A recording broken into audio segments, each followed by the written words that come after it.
All right. Thank you for coming to Japan Foundation's online lecture tonight, exploring mindfulness and wellness through Japanese food culture. We have our guest lecturer from Japan today, Mayuko Okai. She's a registered dietitian and the founder of Food Liberation, which is a coaching program that helps individuals heal their relationship with food and body. And she will talk about the secrets of Japanese food culture, which nourishes our body and mind. And just a few housekeeping notes before we get started. Chat is open for comments, but if you have any questions, please use the Q&A, which is next to chat, I think. So enjoy the lecture. Mayuko-san, よろしくお願いします。Thank you so much for the introduction, and thank you everyone for participating this evening. My name is Mayuko Okai. I'm a registered dietitian and intuitive eating coach. So let me go ahead and share my slides here.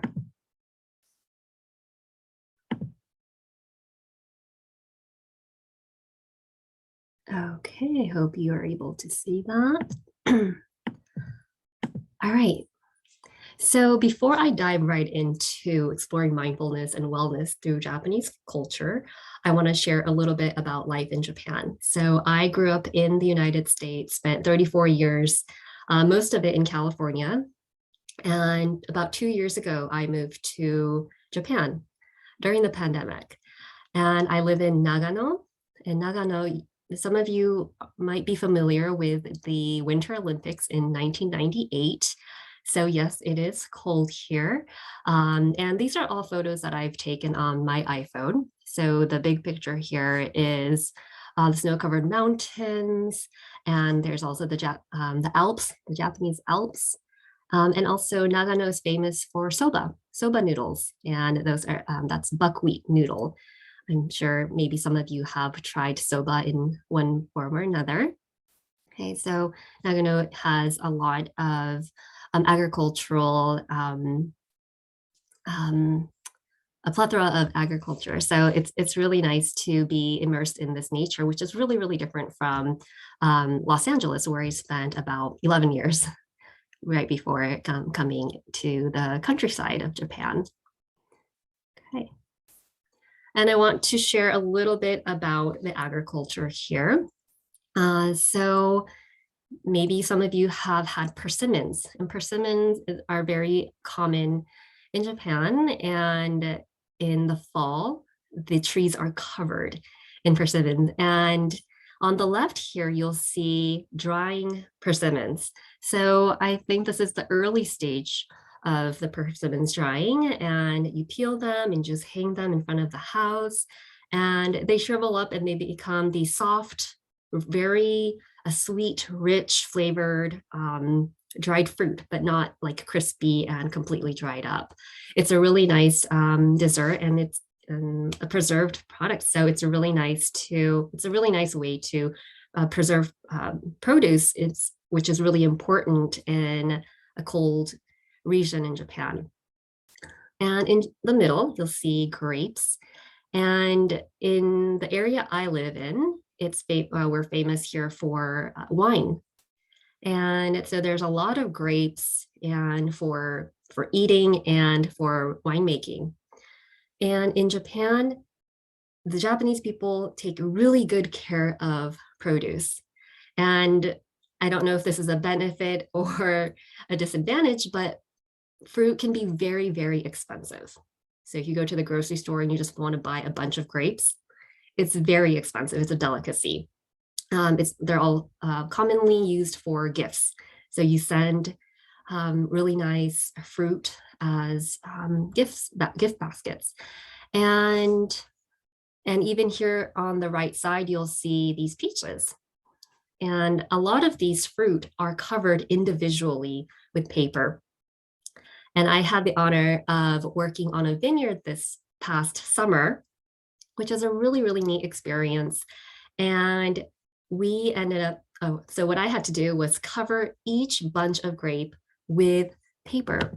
And Thank you. And staple them, right? And then, so a lot of care goes into tending for these fruit and vegetables. So I think that's part of the reason why they're very, very expensive and it's a delicacy. There's a lot of care that goes into it. Okay. All right. And I want to share a little bit about rice making. So I participated in making rice last summer. And this is a rice patty.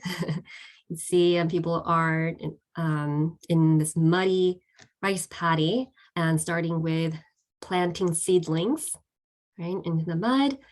And the right side is me holding a bunch of rice, harvested rice. So it was again, this was also a neat experience to see rice that I eat on a very regular basis every day, to actually see the process and to be able to experience it with my own hands. Okay. And in the beginning, I didn't think I would be able to put my bare hands in muddy water, murky water. That was really a very different experience coming from an urban area.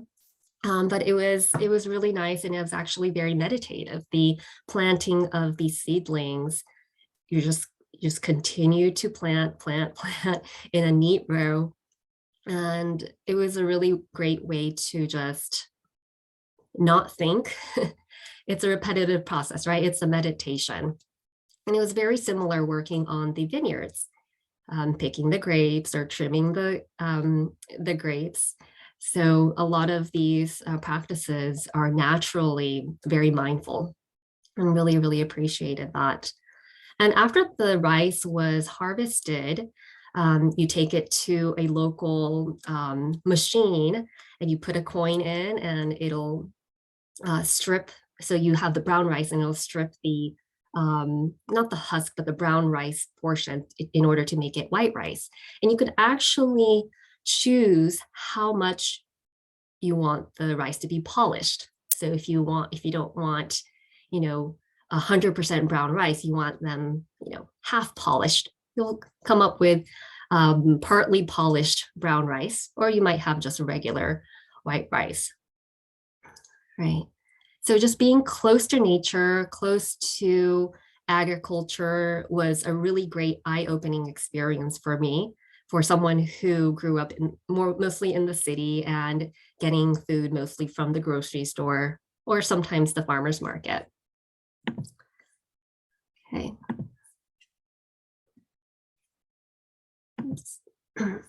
And after harvesting the rice, this is mochi making. So I'm sure many of you have tried mochi, maybe in the form of mochi ice cream. But usually mochi is not necessarily a sweet food. It's actually pretty bland. It's like rice with a hint of sweetness. You don't put any sugar or anything in it unless it becomes a dessert product. And the mochi is made from glutinous rice. So it's a little bit different from the regular sticky rice or regular short-grained rice you eat at a meal. Okay, so this is a traditional way of mochi making. You could definitely make it in a machine or buy mochi, but this is a traditional way, and it's a really fun experience. And being out in the cold and pounding at this. You can see here on the left, steamed rice. Okay, and you just keep pounding. And at the end, we have mochi, and you dip it in soy sauce and different red bean, and you have a nice snack. Oh, great! So okay, so some of these polishing machines are in Tokyo. That's great. It was a first for me. It wasn't something I had experienced before. Okay.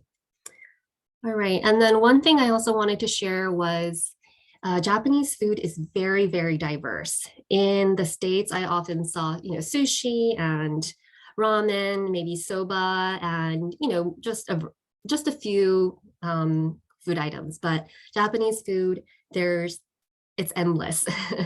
And even though Japan is such a small country, I think it's smaller than California, people speak in different dialects and people eat different foods.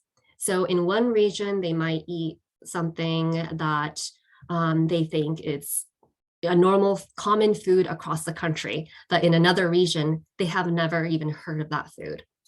And so there's even a show, it's called Kenmin Show, and it's dedicated to introducing different foods from different parts of the country. So it's really interesting to see that as well. Okay. All right. Okay, so that is my current life in Japan. But not too long ago, I was in Los Angeles working as a dietitian in healthcare. And I worked in several different hospitals, including the LAC USC Medical Center and ending with the Cedars-Sinai in Beverly Hills. And the reason I left was I felt a need to help people in health, and healthcare wasn't a place where I felt I could really be of service. And so I wanted to help people be more mindful and work on their health from going within. Okay. Right, so just a little bit about me, just a little background information. Okay. All right, and currently working mostly as an intuitive eating coach, both in the US and in Japan. And what's really, really interesting is being in Japan. I grew up in a very Japanese home, a traditional Japanese home. So the language and a lot of the culture I was used to. So not a huge difference, not a huge shock coming to Japan. But I did learn nutrition. The way nutrition works in Japan is very, very different. As a dietitian in the US, it was very nutrition based, it was dietetic based. And in Japan, dietitians are often in the kitchen. They're actually making the food and providing really high quality food for the patients. As in the US, I think a lot of it was focused on more of the patient care, of the quality of the nutrition rather than, but that was heavily focused more than providing great quality in taste. So that was a really interesting realization coming to Japan. And in the US, as a dietitian, I did not learn how to cook. So in Japan, I have to tell people I'm a dietitian, but trained in the US. So don't ask me, how to cook. I mean, I cook for myself, but not in a professional setting. All right. Okay, so let's begin. Go into the topic for today, which is mindfulness and wellness through Japanese food culture. And today I'm not here to talk about the nutritional aspects of Japanese food really, but more of the cultural perspectives of Japanese food culture. Okay, so we'll start with intention and gratitude, mindfulness, especially in the modern age, traditional fermentation practices, Japanese grandmother's food wisdom, and we'll end with cultivating a gentle relationship with food and your body. Okay. All right, so I'm sure many of you have heard of these words, Itadakimasu and gochisousama. So these are words we use before eating and after eating, before each meal. So you gather at the table, you eat together, and say Itadakimasu. Okay, so you might have your hands together in a prayer. My family didn't put our hands together, but I think most people in Japan do that. And Itadakimasu just means I'm going to eat, but it's a way to express gratitude.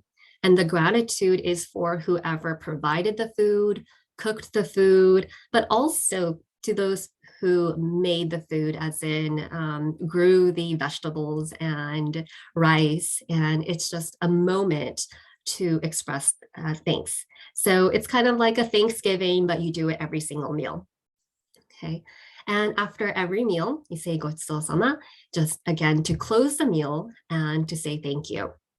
And the reason I bring this up is I think it's a really great practice to bring intention and mindfulness to eating. And, you don't have to say this out loud and you don't have to necessarily put this into practice, but I think it's a really nice way to incorporate in a meal. And you can just say thank you if you like, right? So before a meal, say, okay, I'm going to eat this meal. Thank you for whoever was involved in bringing this food to me, providing this food to me, whether it's you see it as a nutrient or something of enjoyment. Okay. Yes. Yes, humble word to receive. Yes. Great. Thank you. Okay. And then we'll move on to mindfulness. Okay. So mindfulness, and it comes from a lot of Buddhist practices, which is heavily part of Japanese culture. A lot of Japanese people aren't religious, but it is part of the culture. So it's a really interesting way to see the integration, the cross of culture and religion here. Okay, a lot of people say they're not religious. Oh, I'm not religious, but probably their families practices Buddhism and has a lot of Buddhist practices that say, oh, I'm not religious.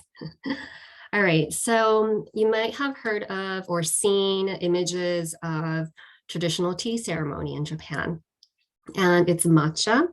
And you see this whisk, it's like a bamboo whisk to stir the tea. And it's this it seems like a very serious ceremony to me. And a lot of people are wearing kimono, and the practice is very, very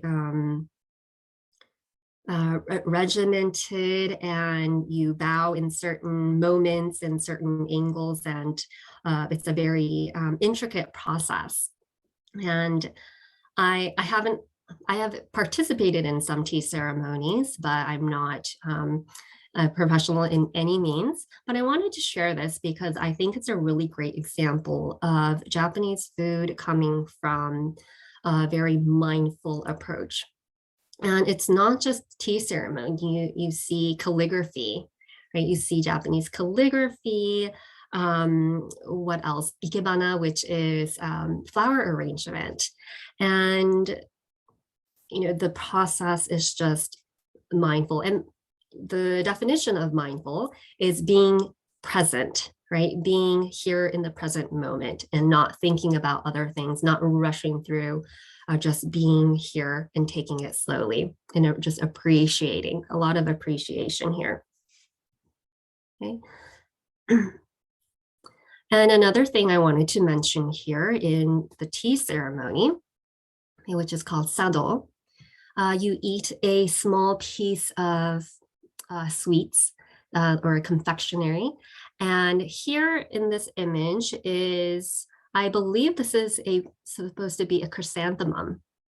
Okay, so usually something that represents the season. It might be a pond with a little goldfish. It might be a different flower. But a lot of the colors or the type of flowers reflect the season. Okay, and so I believe this is more of an autumn chrysanthemum. And if you were given something so delicate like this, something that took a long time to make, right? So not just like the chocolate chip cookie where you just like roll the dough and you just stick it in the oven. Yes, that's great and amazing. But if you have something like this, it's almost too good to eat, right? So you really appreciate it and take it in. Okay, so it's kind of like if you received a really expensive box of chocolates, what would you do in this situation, right? Would you gobble it up like popcorn at the movie theater? Probably not. You would probably look at it, smell it, maybe like look at it in different angles and really enjoy the flavors, the scent, the texture. And this is what we're doing here. We're using all of the senses here. You look at it and you appreciate the beauty of it. And that's another aspect of bringing mindfulness, to just bring yourself here centered. Okay. And it's a really great thing to do when you're going through a busy day, you're driving through LA traffic, just life, right? And of course, it doesn't have to be tea. It can be yoga, it could be meditation, or it could just be cleaning your house. There are so many ways to incorporate mindfulness in your everyday life. Okay. All right. So again, mindful chores. I think this is a really great and easy way to incorporate mindfulness. And this isn't necessarily Japanese, but this is something that we can all do. Thich Nhat Hanh teaches how to practice mindfulness. And I really appreciated the practice of washing dishes mindfully. Right. So dishes is something, it's like it piles up in the sink and you don't want to look at it. You just want to get it over with, or you just want to put it off till later. But you can change your mindset and have it be a really great practice. And the way that you do this is you make it the most important thing that you're doing in this moment. Okay. Washing the dishes is the most important thing that you can do.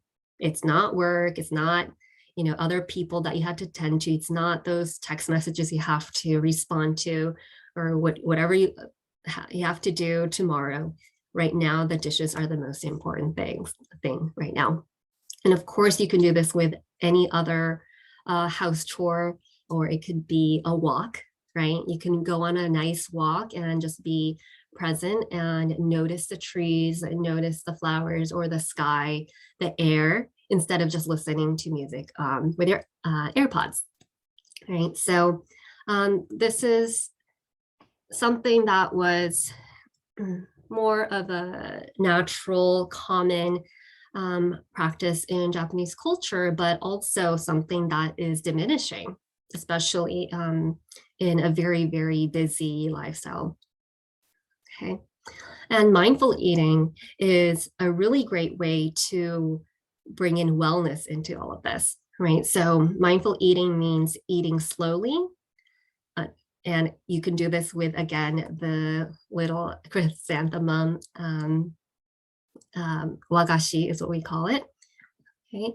And you take a bite, enjoy it, notice how your body reacts, notice how your mind reacts, right? Again, this is different from just scarfing down something before you have to rush out the door, or like on the go, like you're eating while you're driving or in a movie theater.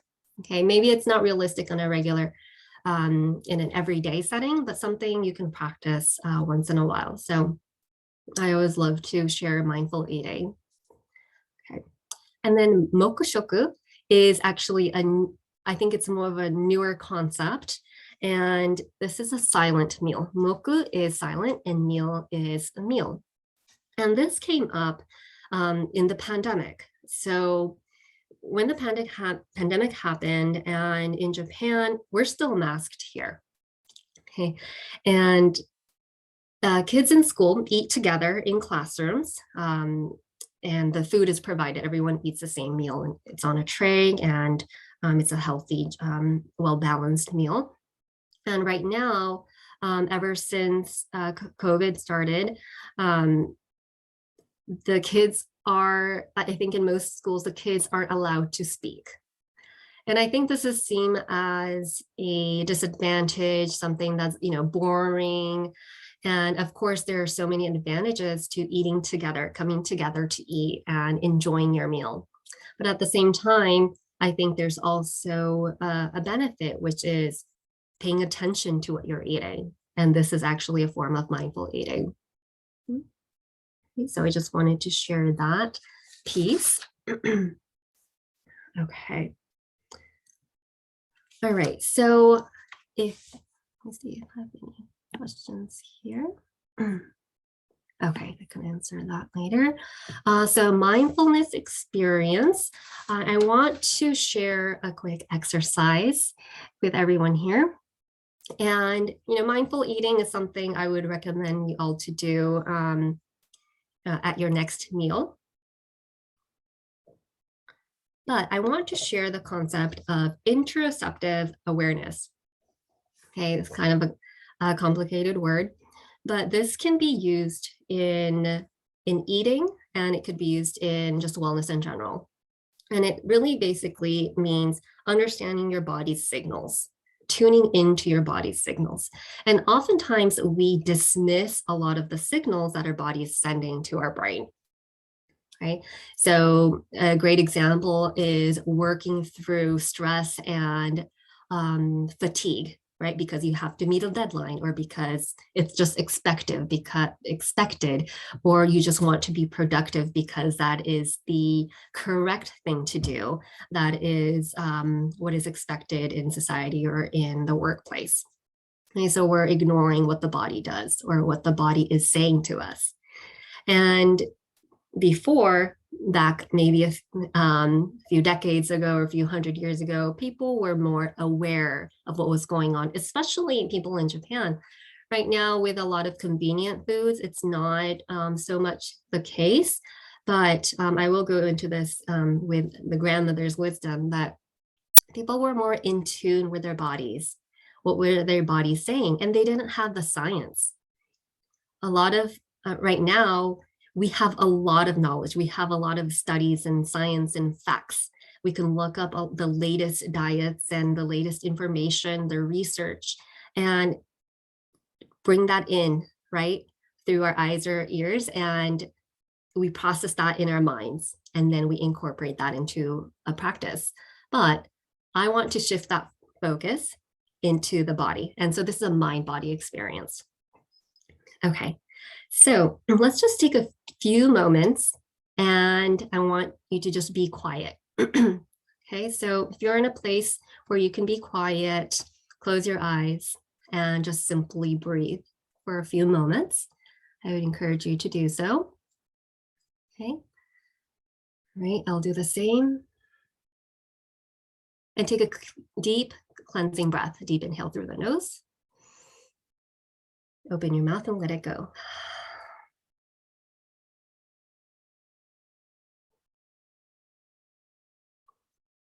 And just let go of any thoughts, anything that you have to do after this lecture. If you're worried about something, just let it go.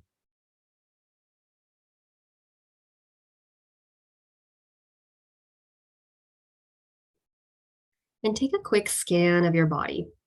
Notice if any parts of your body is tense.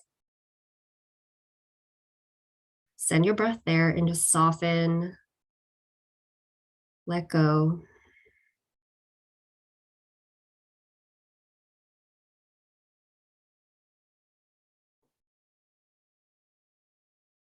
Okay. And just notice how you feel. How is your body feeling? And if you notice any emotions coming up. If you have any emotions, just observe, just notice. If you're thinking, just let them go.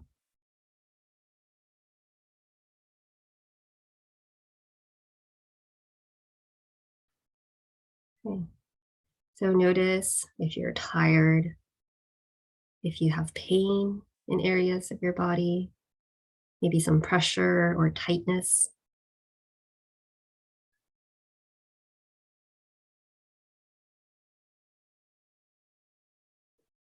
And now bring your awareness to your belly region, your stomach.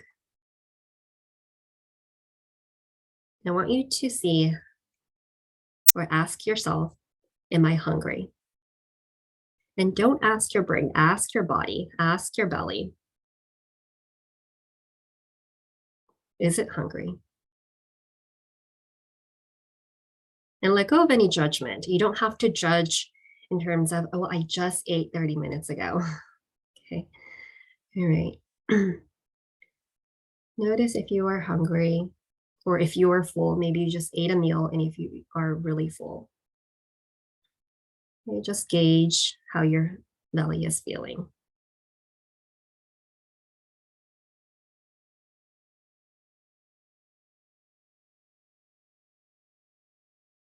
And if you are hungry, take a look at other areas of your body, maybe in your mouth, in your throat area. Okay. Hunger comes in different forms here. Let's just have you take a few more moments to observe your body.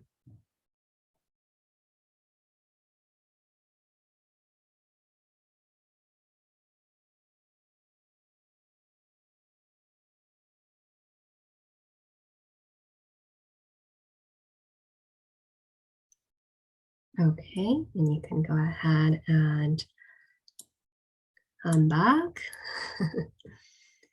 All right, so how do you feel? Okay, did you notice anything new? Or maybe you already have been in tune with your body. Okay, but this is a really great practice to do maybe before a meal or after a meal. Okay, just checking in. Okay, oftentimes we treat our bodies in the way we think in our minds, right? So our mind and our body are disconnected.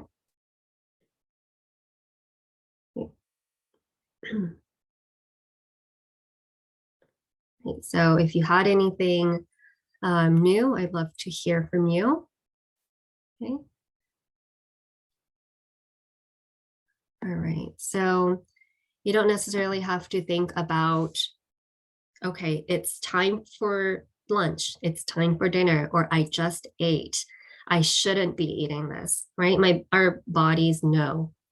It can tell us with practice, because we have been, in general, we've been very disconnected from food a lot of times.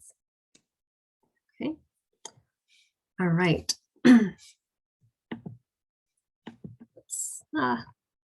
All right, next slide. So we are going into fermented foods. All right. So maybe not as common, but wonder if some of you have had Japanese fermented foods.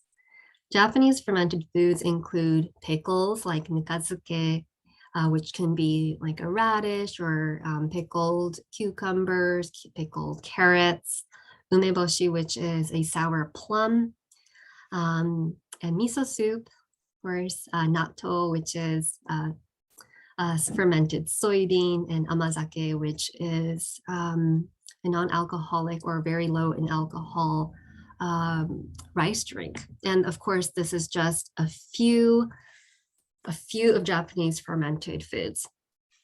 Okay. Oh, great. We have a lot of Japanese food lovers here. Great. Okay, so natto here. If you have never tried natto before, it's very stinky and it's very gooey. So it's not something that I necessarily recommend to everyone who's never tried it. But a lot of Japanese people love it.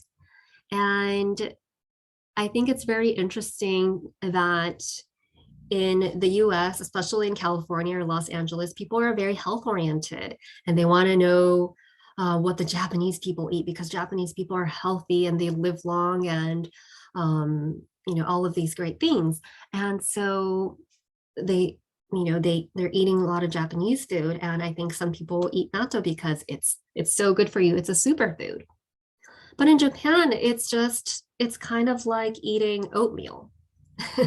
It's just a very common food, and even little kids eat it. like 2-year-olds eat it. And it's not because their parents are forcing them to eat probiotic foods. It's because they're just accustomed to it and because they love it. I personally like it. I'm not sure if I love it, but I do eat it. Some people just absolutely love it. And so it's not about necessarily going after the health benefits of all of these foods. Of course, some people do, but in general, I don't see that as a common practice. It's just a traditional food that people just eat on a regular basis. And here you see on the bottom, the natto covered in straw. And I believe this is the way that it was first created, how natto first came about back in the day. I'm really horrible at history. And the Japanese people were keeping the soybeans in straw. And with the heat, it fermented and it became this gooey product. And I'm very surprised that someone actually had the guts to try it for the first time. Okay. All right, and going on to the next thing. Okay, so a lot of the pickles, nukazuke, right? A lot of the pickles are made in nukazuke. So here on the top image is nukazuke, and it's made with what comes out of the byproduct of polishing rice. So earlier I was talking about the machine where you bring the brown rice and it polishes and it makes it into white rice. So what comes out of it, the brown part, that is used in pickling vegetables, and you put in like eggplants and different, you see here on the bottom behind the rice bowl, you see the pickled vegetables here, and I believe those are nukazuke here.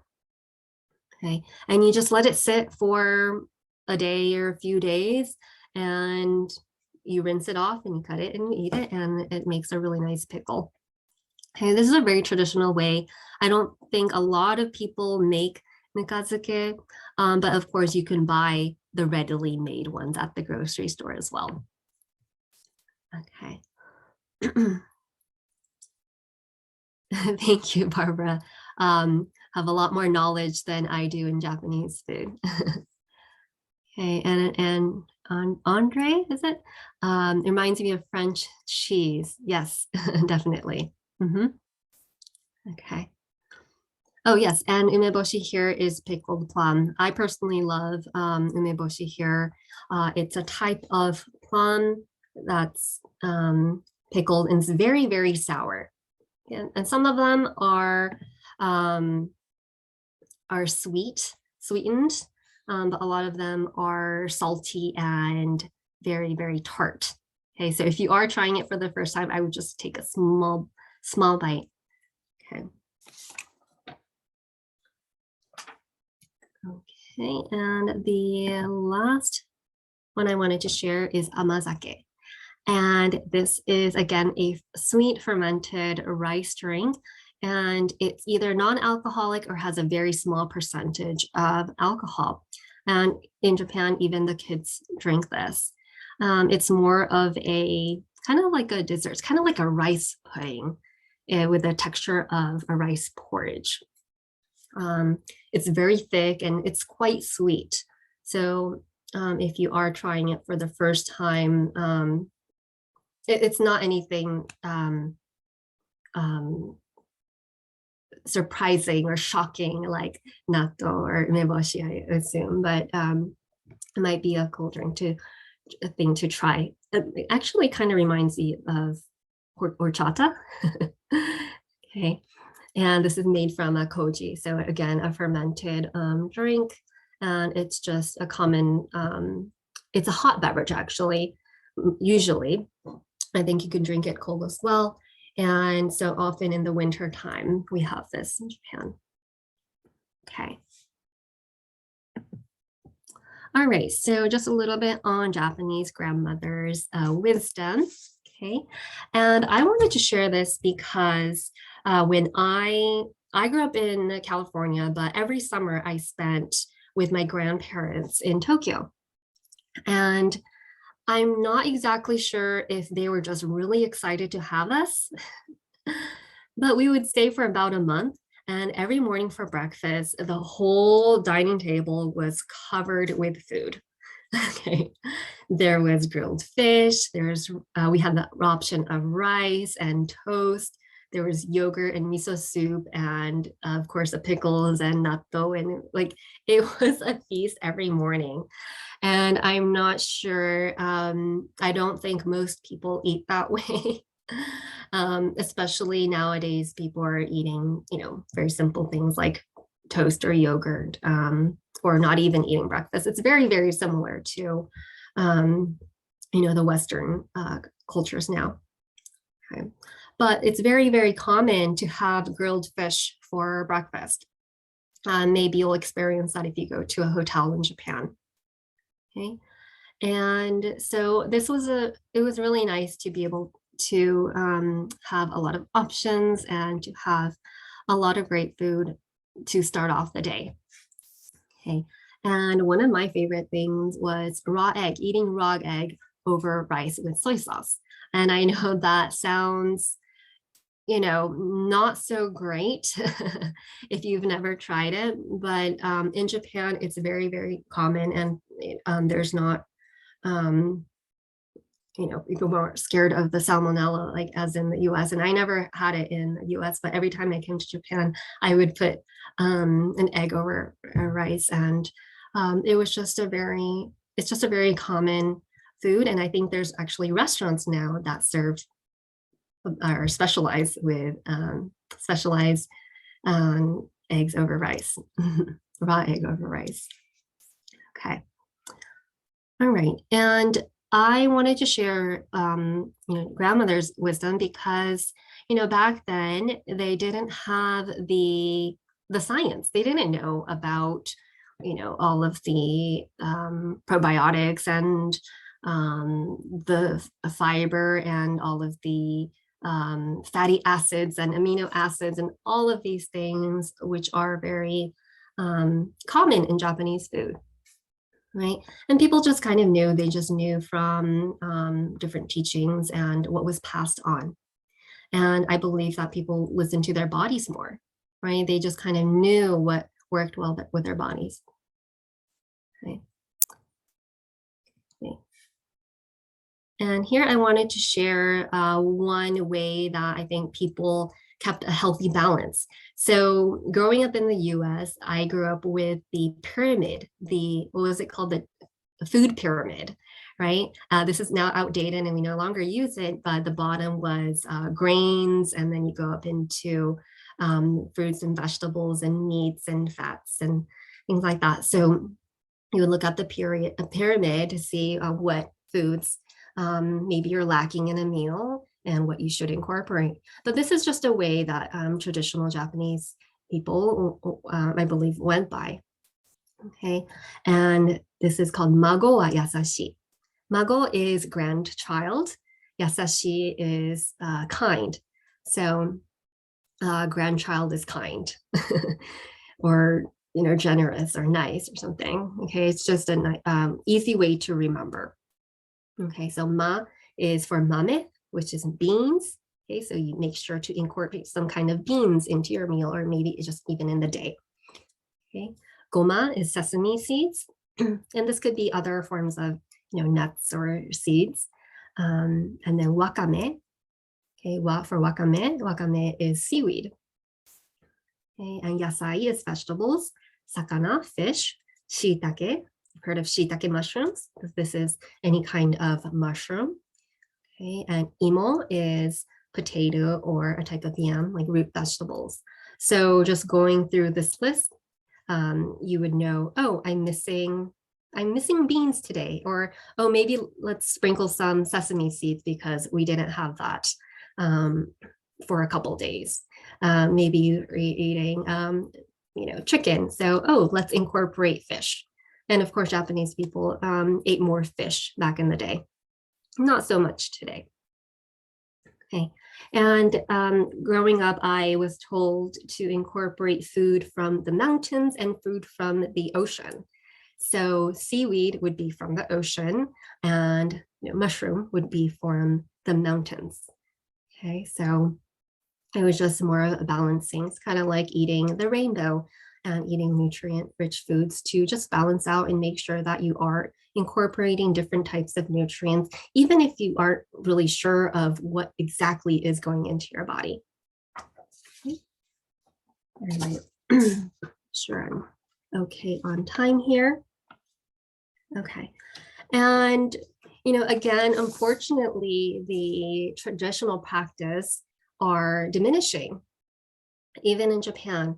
And so younger generations nowadays are eating a lot of American foods, right? We have McDonald's, we have Starbucks, and we're very, very busy. People are really busy rushing out the door, eating instant foods.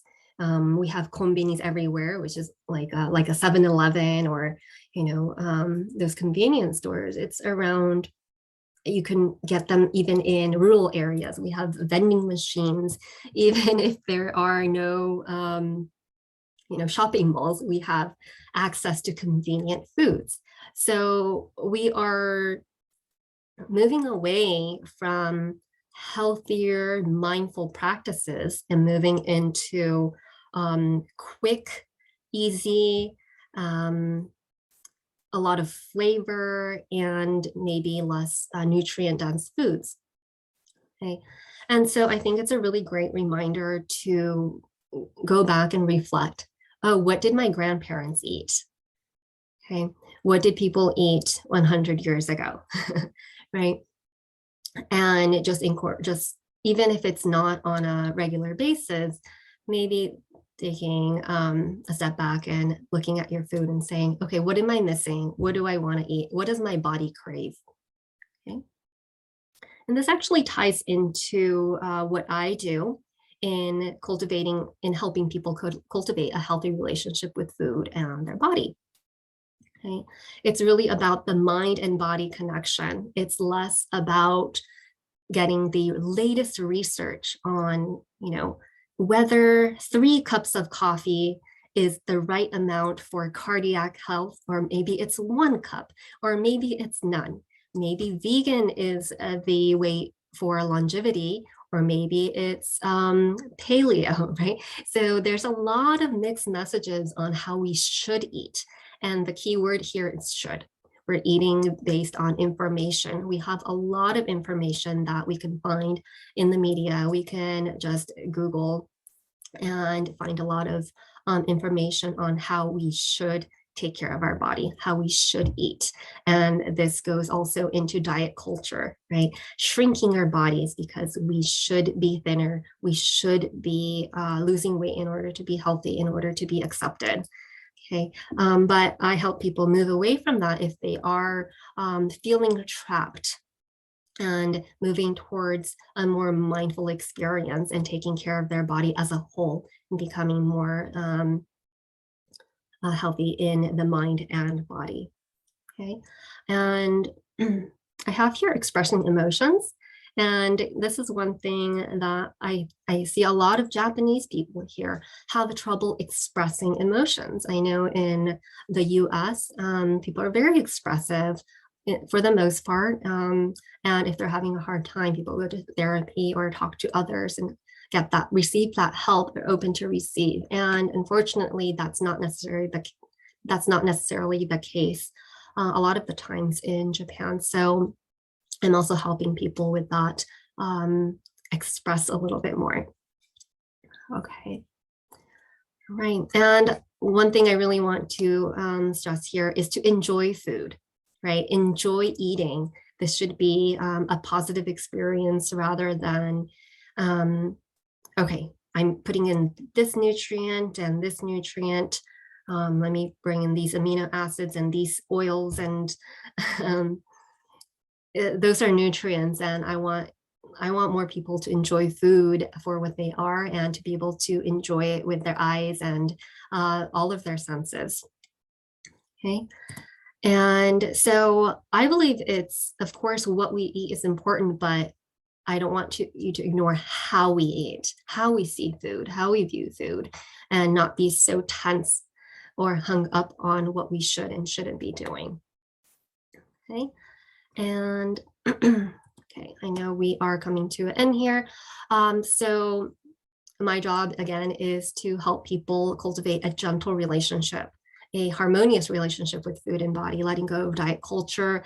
What are the rules that are holding that you are holding on to, and to help you listen to your body and providing what your body needs. And this goes back to that mindfulness, interoceptive awareness of listening to your hunger. How hungry am I? What am I hungry for? How full am I? Right? Am I actually satisfied? Was that actually a good meal? Did I enjoy it? Okay. And I like to say, you are your own dietitian. You can go to a dietitian, you could go to a doctor, and they can tell you a lot of information, but you are the one actually feeling in your body. You are actually sensing in your body. And so that is actually a really important aspect of wellness and health that can't be ignored. And other people aren't able to feel, right? They can look at the numbers, they can look at you, they can assess you, but they can't sense, they can't feel the sensations in your body. So it's important to trust that. Okay. All right. So I just want to end with this slide here. Again, as introduced, I have Food Liberation, which is intuitive eating program. And I actually have a three-day free masterclass starting tomorrow, the next 3 days. So if this is something that is of interest to you, if you are looking for something to let go of diet culture and have a healthier relationship with yourself and with food, feel free to join, and it's free. You don't have to sign up for anything. It's just a free 3-day session. So and also my contact information is here. I would love to connect with you. Since I'm not seeing any faces here, it would be lovely to hear from you. Okay, I think that is time. So I'm happy to take any questions, or maybe I'm giving this handing this off to a staff member, or going in straight into questions. Thank you, Mayuko-san. Are you able to see all the questions? There are some questions. There's Yes. 4 questions in the Q&A box. So Yes, if you can answer, okay, that'd be great. Let me see if I can write in the chat box as well at the same time. Okay. Oh, time zone. I'm sorry. I assumed a lot of people are in California. Pacific time. Thank you. Okay. Japanese cooking classes. Ooh, I am not familiar with the East Coast, but in Los Angeles, there's Food Story. If you want to look up Food Story. Okay. This is based in Los Angeles. But I am sorry, I'm not really familiar with anyone from cooking classes on the east side. Okay. And what is the name of the brown rice byproduct used to make nukazuke? Oh, good question. Nukadoko. Nukadoko is the gooey mixture. You can buy it at the store too. Yeah. Okay. Oh, MSG. MSG, do people fear it, and why is it in so many foods? I don't hear of people fearing it. I think it's more feared in the US. That's just my sense of it. So it comes from umami, which is just naturally comes in a lot of foods, like in meats. So the actual MSG products. Oh, why is it in so many foods? So there was a product that came out many decades ago, and I think it was sprinkled over everything. And I think it was supposed to be considered good for you. Yeah. So I think that's kind of the why it is in so many foods. Okay. Oh, great question. If I'm served grilled fish, do I eat the bones? Because some fish that I'm not familiar with have very fine bones. What about the skin? Do we eat the skin? So bones, I would really be careful with the bones, especially the bigger bones. If they are so fine like hairs, you can definitely eat that. But the bigger, sharp ones, just be careful. And there's actually a way to eat the fish. I would just YouTube how to eat grilled fish, and there's like a really clean way to eat them. Okay.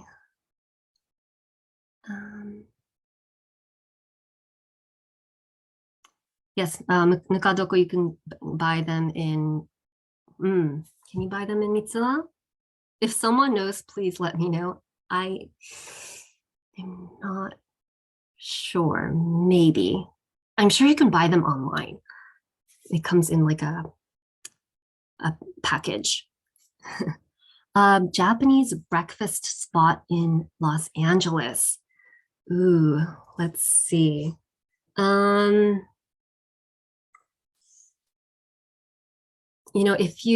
can't think of anything off the top of my head. If you want to message me, I'm sure I can find something for you. Oh, sorry, typo. 13, 14, 15. Okay. Workshop is 13th to 15th. Okay. What are some of the common spices? Spices. Oh, spices aren't very common, but finely ground pepper, also like a ground black pepper, and also sansho. Sansho is really nice if you want to try that. It's used on like unagi if you had grilled eel. Yes, shichimi is 7 different spices, like pepper, chilies, or ichimi, which is like a red pepper, a chili pepper, and so it's fine spices. Okay, but not as not a lot of variety, like I would say like Chinese food. Okay. Oh, great. People were interested.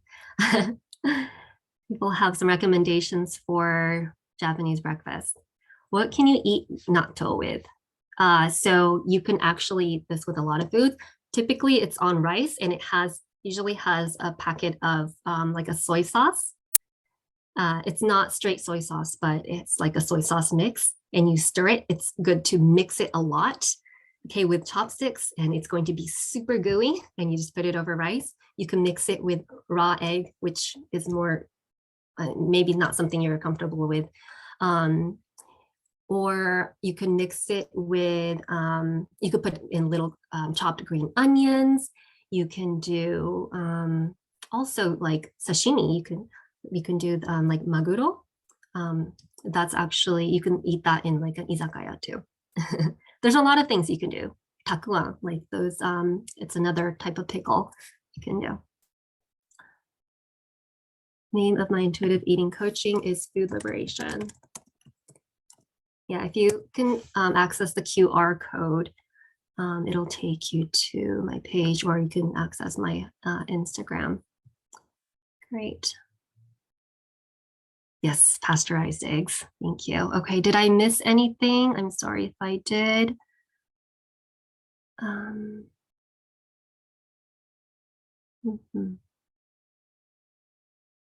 Did I answer all questions?